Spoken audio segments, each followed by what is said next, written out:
नमस्कार, मी पंजाब डक 17, 18, 19 या दरम्यान काय होणार आहे थोडं कोकणाकडे म्हणजे कोकणपट्टीकडे म्हणजे सातारा, कुडाळ, सातारा, त्याच्यानंतर पुणे जिल्हा, भोर, महाबळेश्वर, तसंच इकडं नाशिक इगतपुरीपर्यंत काय होणार आहे 17, 18, 19, 20च्या दरम्यान त्या पट्ट्यामध्ये थोडं पावसाचं वातावरण तयार होणार आहे. म्हणजे ते त्या पट्ट्यातच राहणार आहे. महाराष्ट्रात इकडे या बाजूला येणार नाही म्हणून हा अंदाज लक्षात घ्यायचा. मग राज्यात सांगायचं झालं तर तिकडं पाऊस पडत असल्यामुळे त्या टायमाला काय होईल, महाराष्ट्रात 18, 19, 20च्या दरम्यान थोडं ढगाळ वातावरण राहणार आहे. म्हणून हे अंदाज शेतकऱ्यांना लक्षात घ्यायचा. म्हणजे असा खूप काही मोठा पाऊस नाही म्हणून त्याच्यामुळे काही चिंता करायची गरज नाही. फक्त राज्यातले सर्व शेतकरी 20 तारखेपर्यंत चांगलं कडाक्याचं ऊन राहणार आहे म्हणून हा अंदाज सर्व शेतकऱ्यांनी लक्षात घ्यायचा. राज्यातल्या पूर्व विदर्भ म्हणजे पूर्व विदर्भामध्ये वर्धा जिल्हा झालं, नागपूर जिल्हा झालं, भंडारा जिल्हा झालं, चंद्रपूर, यवतमाळ, त्याच्यानंतर अकोला, वाशिम, त्याच्यानंतर इकडं बुलढाणा, अमरावती, या जिल्ह्यातल्या शेतकऱ्याला सांगू इच्छितो की सध्या तरी तुमच्याकडं पावसाचं वातावरण नाही म्हणून हा अंदाज लक्षात. चांगली उन्हाची तीव्रता वाढत जाणार आहे. 42, 43, 44 अंशापर्यंत उन्हाचा पारवतो वाढत जाणार आहे म्हणून हा अंदाज विदर्भातल्या 6, 5, 11 जिल्ह्यातल्या शेतकऱ्यांनी लक्षात.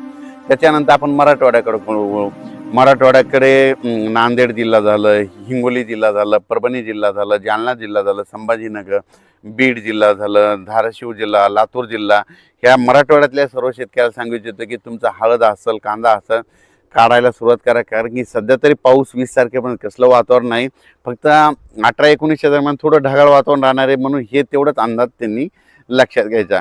कारण की त्याच्यानंतर आपण काय करू, इकडं उत्तर महाराष्ट्राकडं अहिल्यानगर जिल्हा, अहिल्यानगर, नंदुरबार, धुळे, जळगाव, नाशिक या जिल्ह्यातल्या शेतकऱ्याला सांगू इच्छितो की जळगाव जिल्ह्यातल्या शेतकऱ्याला सांगू इच्छितो तुमच्याकडे सध्या तरी पावसाचं वातावरण आहे चांगला. असं म्हणजे मागं जसं पडलं तसं अवकाळीचं सावट नाही, स्थानिक वातावरण तयार होऊन थोडंफार होत असतं म्हणून त्याच्यामुळे एवढी काही चिंता करायची गरज नाही.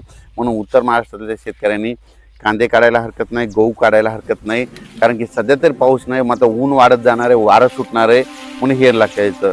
त्याच्यानंतर कोकणपट्टीकडं शेतकऱ्याचे काय झालं नेमकं, तिकडं आंबे चालू आहेत. तर तिकडल्याला सांगू इच्छितो की म्हणजे इकडं मावळ, पुणेच्या म्हणजे पश्चिमेला, पुणे जिल्ह्यापासून पश्चिमेला इकडं जुन्नर तालुका त्या पट्ट्यातल्या, त्याच्यानंतर इकडं सातारा, महाबळेश्वर त्या पट्ट्यामध्ये मात्र 18, 19, 20, 21च्या दरम्यान मात्र तिकडं पावसाचं वातावरण राहणार आहे. काही ठिकाणी पाऊस पडणार आहे म्हणून हा अंदाज त्या कोकणपट्टीच्या शेतकऱ्यांनी लक्षात घ्यायचा.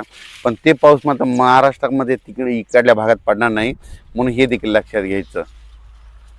फक्त 18, 19, 20, 21च्या दरम्यान एप्रिल दरम्यान काय होणार आहे, फक्त कोल्हापूर जिल्हा, सातारा जिल्हा, पुणे जिल्ह्याच्या पश्चिम भागाकडं इकडं जुन्नर तालुका ह्या पट्ट्यामध्ये काय होणार आहे, थोडं पावसाचं वातावरण होणार आहे म्हणून हे लक्षात घ्यायचं.